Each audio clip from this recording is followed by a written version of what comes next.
អាណិតណាស់បងស្រីព្រោះតែជីវភាពខំយកបន្លែទៅលក់ជួបរឿងអកុសលគ្រោះថ្នាក់ចរាចរណ៍បាក់ផ្លូវខាងស្ដាំនេះជាភរិយាបងប្រុសលីគាត់ជាអតីតវិជាការពារឃុំស្នាយព្រំរបស់យើងហើយបងប្រុសលីក៏គាត់ស្លាប់ទៅហើយបងមុខរបររងថ្ងៃនេះបេះបន្លែបេះអីយកទៅលក់ឥឡូវជួបគ្រោះថ្នាក់ចរាចរណ៍ក៏បាក់ក៏ផ្លូវខាងស្ដាំនេះបងដោយក្តីអាណិតអាសូរណាបងឆ្នាំនោះដាក់អស់3នាក់3ឆ្នាំស្លាប់អស់3នាក់សមាជិកគ្រួសារបងលោកឪពុកអ្នកម្ដាយ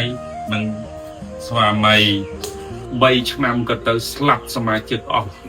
3នាក់ដោយរោគគាពៀតឥឡូវនេះបងជួបគ្រោះថ្នាក់ចរាចរណ៍ទៀត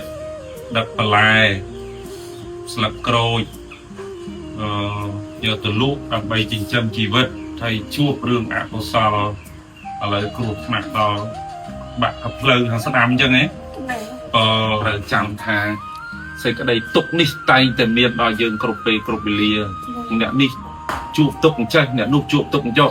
យើងជួបទុកផ្សេងគេជួបទុកផ្សឹងអញ្ចឹងជួបហើយត្រូវតែដោះបានប៉ុណ្ណាយកប៉ុណ្ណឹងណាប៉ុន្តែលើអ្វីដែលសំខាន់នៅមានជីវិតបងស្រីត្រូវតែរឹងមាំបន្តទៅមុខទៀតណាហ្នឹងហើយយើងនៅមានជីវិតបន្តទៅទៀតយើងនៅមានសង្ឃឹមអញ្ចឹងអាត្មាមកសួរសុខទុក្ខនិងលើកទឹកចិត្តដល់បងដែលក៏ជួបទុក្ខលំបាកនេះហើយក៏ជាប្រពៃណីទំនៀមទម្លាប់ខ្មែរយើងលោកនិយាយថាជួយគ្នាតនគ្រាក្រសម្គាល់បងប្អូនខ្មែរយើងមិត្តល្អគឺនៅពេលមានទុក្ខណាក៏សូមឲ្យខ្មែរយើងចេះស្រឡាញ់ចេះអាណិតចេះជួយគ្នានៅពេលមានទុក្ខលំបាក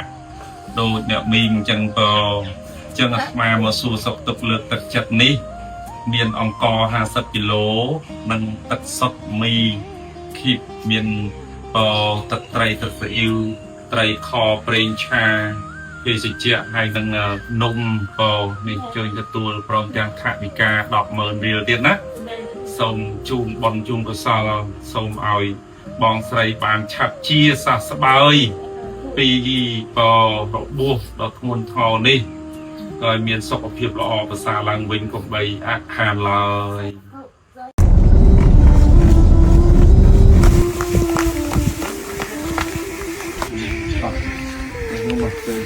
មុនគង់លើកាត់អី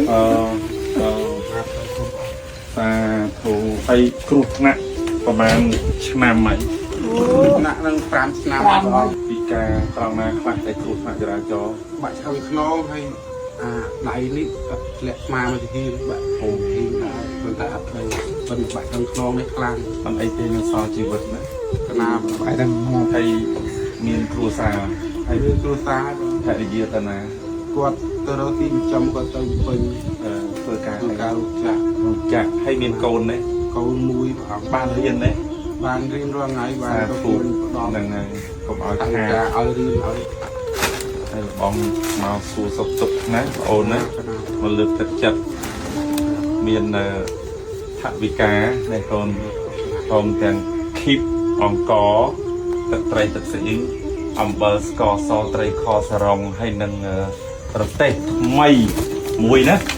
នឹងរទេះថ្មីមួយទៀនរបស់បងស្រីអ៊ុំស៊ីវ៉ាន់និងក្រុមគ្រួសាររបស់គាត់ណាដែលគាត់មានចិត្តអាណិតឲ្យទិញរទេះនេះជូនបងពីការដើម្បីជួយសម្រួលសេចក្តីទុក្ខលំបាកក៏ដូចជាការជួយលើកទឹកចិត្តនេះចំណែកខ្ញុំដល់ផងទៀតណាអានឹងមាំស្អាតស្រួល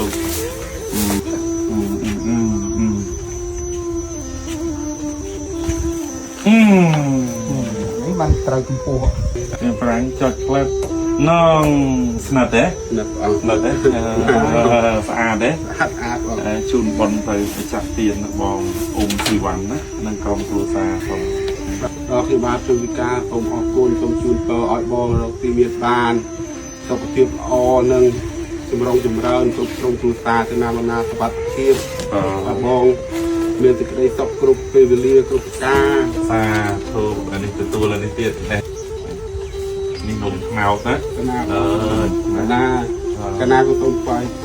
ក គុំគឺសូមប្រទានពរដល់ព្រះអង្គដែលព្រះអង្គតែងតែជួយដល់អ្នកចាស់ជាជនពិការដូចជាខ្ញុំកណាសូមឲ្យព្រះអង្គមានមុខភាពល្អជានិយានដូចគ្នាណាដូចគ្នាដូចគុំគាត់ដែរគាត់ទេតែគ្រួចណាជួយ